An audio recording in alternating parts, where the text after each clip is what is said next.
నమస్తే welcome to TVN news నేను మీ మధు దేశంలోని సమర్థవంతమైన పోలీస్ వ్యవస్థగా తెలంగాణ పోలీస్ విభాగం నిలిచింది అదే సమయంలో సమర్థవంతమైన న్యాయ వ్యవస్థలకు సంబంధించి దేశంలోనే రెండో స్థానం సాధించింది ఈ రెండింటితో పాటు న్యాయ సహాయం జైలు నిర్వహణ కూడా కలిపి చూస్తే జాతీయ స్థాయిలో తెలంగాణ మూడో స్థానంలో నిలవడం ఇక్కడ గమనార్హం పోలీస్ వ్యవస్థ సామర్థ్యం అంశంలో ఏపీ కర్ణాటక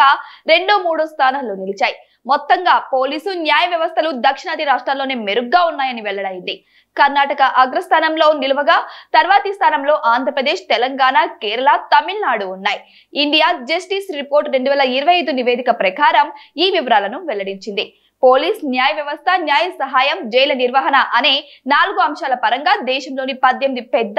మధ్య స్థాయి రాష్ట్రాల పరిస్థితిని అధ్యయనం చేసి ఈ నివేదికను రూపొందించారు మొత్తం 10 పాయింట్లకు గాను 6.78 స్కోర్ తో కర్ణాటక టాప్ లో నిలవగా 3.63 స్కోర్ తో పశ్చిమ బెంగాల్ అట్టడుగున నిలిచింది ఉత్తరప్రదేశ్ ఉత్తరాఖండ్ జార్ఖండ్ రాజస్థాన్ రాష్ట్రాలు బెంగాల్ కంటే కాస్త ముందు నిలిచాయి గత ఏడాది 11వ స్థానంలో నిలిచిన తెలంగాణ ఈసారి 3వ స్థానానికి 5వ స్థానంలో ఉన్న ఏపీ 2వ స్థానానికి చేరుకోవడం ఇక్కడ విశేషం దేశవ్యాప్తంగా ప్రతి లక్ష జనాభాకు సగటున 197.5 మంది పోలీసులు ఉండాల్సి ఉండగా ప్రస్తుతం 155 మంది మాత్రమే ఉన్నారు లక్ష జనాభాకు కేవలం 81 మంది పోలీసులతో బీహార్ ఆఖరి స్థానంలో ఉంది అయితే గతంతో పోలిస్తే 2022-25 మధ్య కాలంలో ఆ రాష్ట్రం పరిస్థితి మెరుగుపడడం ఇక్కడ గమనార్హం ఇదే 3 ఏళ్ల కాల వ్యవధిలో న్యాయ వ్యవస్థ పరంగా రాజస్థాన్ కేరళ మధ్యప్రదేశ్ అత్యంత మెరుగైన ఫలితాలు సాధించాయి జైళ్ల నిర్వహణలో ఒడిశా జార్ఖండ్ ఇతర రాష్ట్రాల కన్నా ముందున్నాయి గత 10 ఏళ్లలో జైళ్లలో ఖైదీల సంఖ్య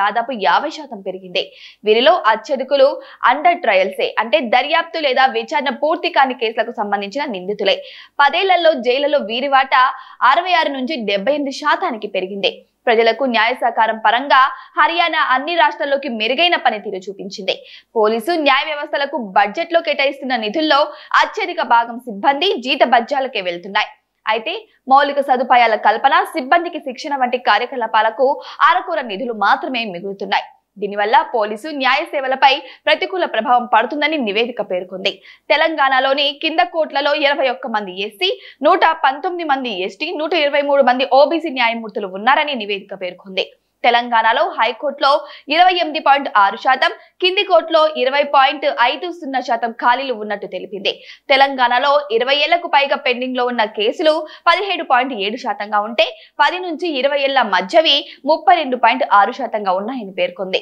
తెలంగాణలో పోలీస్ సిబ్బందిలో 8.7% జైలు సిబ్బందిలో 6.6% మహిళలు ఉన్నారని నివేదిక తెలిపింది మహిళా న్యాయమూర్తుల కింది కోర్టులలో 55% 3గా ఉన్నారు హైకోర్టులో 33.3% ఉన్నారని పేర్కొంది తెలంగాణలో పట్టణాలలో 51,974 మందికి గ్రామాలలో 50,373 మందికి ఒక పోలీస్ స్టేషన్ ఉన్నాయని వెల్లడించారు